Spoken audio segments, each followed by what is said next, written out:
The biggest obstacle to unlocking your truest authenticity is conformity. And I know oftentimes we hear that word and our mind immediately jumps to what that means. Conformity tends to color everything that you do, believe, and are working towards. And it actually takes a lot of inner work, awareness, and consciousness to begin to deconstruct the degree of conformity that you're actually living in. A lot of us have no idea that our beliefs, our political views, our favorite sports team, none of those things actually came from us. It came from external conditioning. So I want to unpack that a little bit today because I do get a fair amount of questions from guys asking me, as men, how do we come into our own authenticity? How do I find who I really am? And obviously there's levels to this. On the lowest level is the superficial aspect of external conditioning. Our opinions, our viewpoints, our favorite food, whatever it might be, a lot of that has to do with how we were raised, our religious beliefs. We were told that this was the correct way and paradigm of seeing the world. On the highest level is the spiritual aspect, where when you go within yourself, meditation, plant medicine, deep inner spiritual work, you begin to find this ineffable aspect to your being. And that aspect also happens to be infinite intelligence. So anytime an original creative idea, an original thought happens, it's usually happening from that place. Now, on the middle level, we can just call this your genuine, authentic humanity. A lot of us are genetically predisposed to have certain affinities, certain tendencies towards a certain thing. Someone can grow up and stumble upon basketball and they're just elated by it. They're blown away. There's all this enthusiasm for basketball. They eat, sleep, they can't stop thinking about basketball. It has nothing to do with external conditioning. They're just filled with authentic joy whenever they do this thing. That is an authentic attribute of a human being. It's not super on the spiritual end, and it's also not on the superficial end. It's right in the middle. And as human beings who are equal parts divine and human, before we go really deep into spirituality, I think it's very important to find your authentic, genuine humanness. So growing up for me, I always just loved music.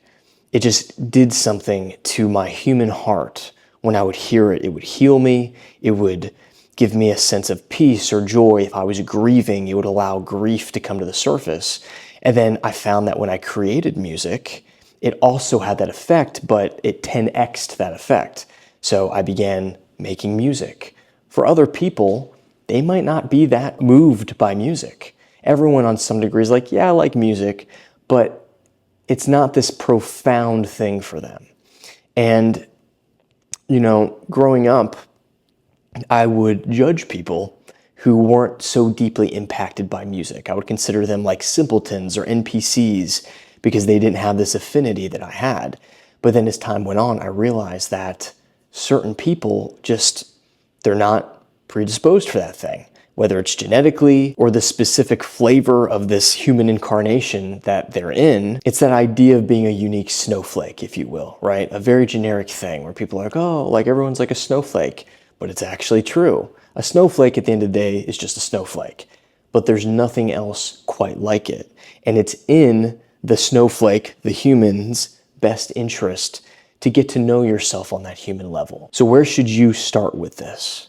Begin to examine and deconstruct all of your desires. Some of these desires are not yours.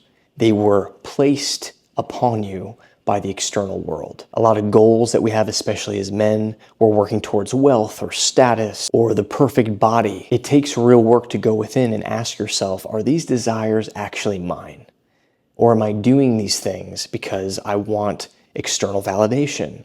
I want other people to think of me as a certain way, so I'm passionate about this thing. But really, if you got rid of all of that, if other people's opinions didn't matter at all, what would actually light your human heart on fire. This will give you a clue of your authenticity, the things that you're actually drawn to. And you can use this method to deconstruct all areas of your life. You might be very identified with a certain political viewpoint. It's like, this is who I am, this is what I believe, it's the right thing, and the other side is completely wrong, fuck them. But I'm going to tell you right now that that's a form of conformity, whether you're on the left or whether you're on the right. The identification with something of, this is who I am. I'm a conservative, I'm a liberal, I am obsessed with this sports team, whatever it might be. It's okay to identify as those things, but you need to be very conscious and aware of it. Otherwise, it is very likely that you're not in your true authenticity. At some point, it felt good to identify with a certain group. It gave you a sense of certainty. But letting go of your addiction to certainty is the first step to true authenticity and letting go of conformity. What's funny about conformity is it can also become another identification. You can become someone that is known as, I'm a non-conformist. I don't conform to this or conform to that. It's just another thing that the ego is making an identity out of. And this is why a lot of times the language is so difficult. So at this point in the video, we can even just drop the word non-conformity. It's more so looking at your paradigms, looking at your beliefs, looking at the things that give you this sense of certainty. The reason why psychedelics can oftentimes be so uncomfortable, plant medicine, is because it has the ability to deconstruct all the things that you think you're certain about. Your religion, your political viewpoints, your way of presenting yourself to the world. And while there's nothing wrong specifically with those things, when you begin to bring awareness and consciousness to those things, you might find that they fall off completely. And you're like, this doesn't actually define me at all. I'm not a conservative. I'm not a liberal. I don't actually care about that stuff deep down in my heart. I just went down that path because at some point, my peer group or my family, they gave me this sense of acceptance and love and community by being a part of that. When I started to disidentify with my religion growing up, I lost friends, I lost family, I lost my whole community. And it was very painful. I went down this path of honesty with myself, where I was just like, I want truth at all costs. At this point, I guess I'm an atheist, right? So I went down that path of atheism because it was true for me. I had no actual evidence of there being a divine being, of there being a God. I'd never seen an actual miracle. And even stories that I told myself when I was a little kid of, oh, I saw this miracle once and it made me realize that God is real. It was a made-up story. It was a story that I made up and then lied to myself that it was true so I could have this grounded identity in this thing. And deconstructing that was really painful. And again, like I said, plant medicine sort of made it impossible for me to run away from those things. That's why psychedelics can be such an amazing tool for spirituality and finding your true authenticity. So once again, I'll reiterate, you can call it 3 levels, right? The most superficial level is just pure conformity. All your beliefs, all your paradigms were handed to you, you adopted them, and then you thought that's what you actually were. If you go down the line and examine every belief, religion, politics, viewpoints, even certain subcultures like I'm punk rock or I'm a classy gentleman who just listens to jazz, all these things are an identity. It's fine if you genuinely love those things, if they speak to your heart. But most of us, we just have this whole almost avatar character profile that we didn't actually choose. And then once again, on the highest level, the spiritual level, you can realize that your entire physical humanness, your incarnation, this ego, basically this character we're playing, is ultimately an illusion. That can be a little bit of a mind fuck. That can be really difficult to come to terms with. And I'd say most human beings aren't necessarily meant to deconstruct their whole egoic identity, so it's okay. On those higher levels, you just begin to really understand your divinity. The teachings from religions, the words of Christ and the Buddha and all these things, they start to actually make sense to you in a way that's sort of ineffable. But we don't have to obsess over that. We don't have to obsess over becoming enlightened, because a lot of times that just becomes another egoic goal that we're going for. Like, I just want to be super spiritual, I want to be enlightened. You can even let that go and then find that sweet spot in the middle where you're like, I'm a human being, I understand that I'm also a divine being, but let me understand my my genuine human heart. And the best way to do this is to try a lot of things. Try making music if you've never made music before. Try playing a certain sport. Try studying mathematics, right? A lot of people stay very narrow and they pigeonhole themselves because they're too afraid to try things. The best thing you can do is go through a season of basically just saying yes to things. I don't know if you've ever seen that movie Yes Man with Jim Carrey. It's actually really funny, but there's a lot of truth in that. He comes to this point in life where he's known as this like introverted guy who just doesn't do much. And then he made this pact to just like say yes to life. And all of a sudden, before you know it, he's like skydiving and learning how to play music and like all these things that he never allowed himself to try. And here he is like this middle-aged man. Give yourself permission to have a season like that. If you feel stagnant, if you feel kind of out of touch with your authentic self, then give yourself permission to just try a lot of different things and see what speaks to your heart. Does this thing I'm doing feel expansive? Does it feel like, oh, there's an element of freedom, it lights my heart on fire? Or does it feel kind of contractive? A great example for me is I've just genuinely never cared about sports. I like wrestled in high school, I did a few different things, but I just never really felt connected to sports. Even watching sports, it just does absolutely nothing for me. And that doesn't mean that there's anything wrong per se with sports. But if I were to do that just because there are people around me were like, oh, like sports are amazing, then I would in some way be rejecting my authentic self. Same thing with like alcohol, right? Like I just don't care much about alcohol. I'm not interested in different beers and wine. And there was a time that I went down that path and I realized that my excitement for it was just the fact that I was able to relate to the people around me. But when I realized that when that aspect doesn't exist, I don't actually care, I was able to drop it. Now we also have to be careful because we don't want to fall into this trap again of just being obsessed with not conforming, right? If someone's genuinely interested in something and you care about that person, then you can hear them out. You can listen to their interest without acting or pretending like it's also your thing. This is why a lot of times women, they just don't like nice guys. They can't really put their finger on it, but it's like, okay, this man, there's just something off about him. And what's off about him is he's out of touch with who he truly is. It's so easy in this day and age to become like a chameleon and just morph yourself to fit whatever is being accepted because ultimately it's understandable. Like we want love. We want to be seen. We want to be accepted.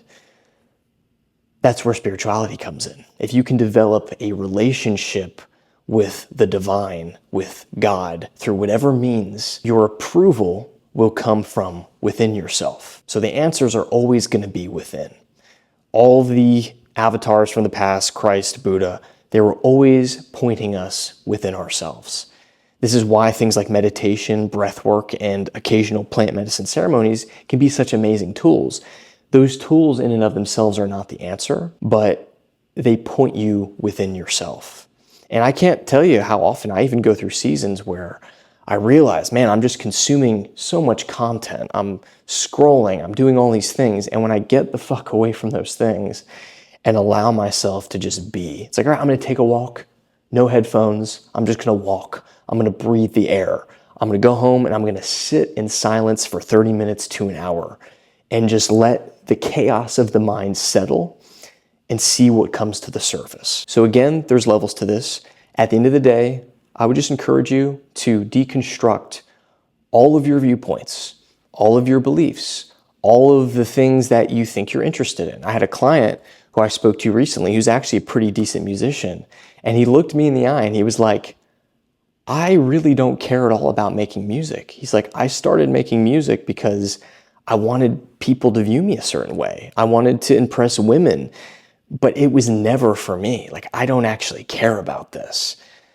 How many people are living from that place, doing things, building competencies that deep down, they just don't care about. They're only doing it for other people. And it's understandable. It's ingrained. It's wired in all parts of culture even. Certain families, they had this dream of being like a successful doctor, and then they have a kid and they force that upon the kid until the kid is convinced that that's what he wants too. Because really he just wants to fucking be loved by his parents, right? that primal desire, that need to be accepted and taken care of and loved. So it takes a lot of time, a lot of inner work, a lot of intentional awareness and consciousness to find who you are authentically. And I'll be honest with you, like, I'm also still working on this. I've definitely made strides, but there's always little pockets and things where it's like, wait, why did I say that? Why did I do that? Why am I actually working towards this thing right now? And just creating that space to just look at things honestly and to begin to shed all of the things that aren't actually me, that aren't actually you. And when you begin to unravel these things, you might find yourself dressing differently, speaking differently, doing things that maybe people who think they know you are like, oh, that's not really you, what are you doing? But what they don't understand is, no, this is actually the real you.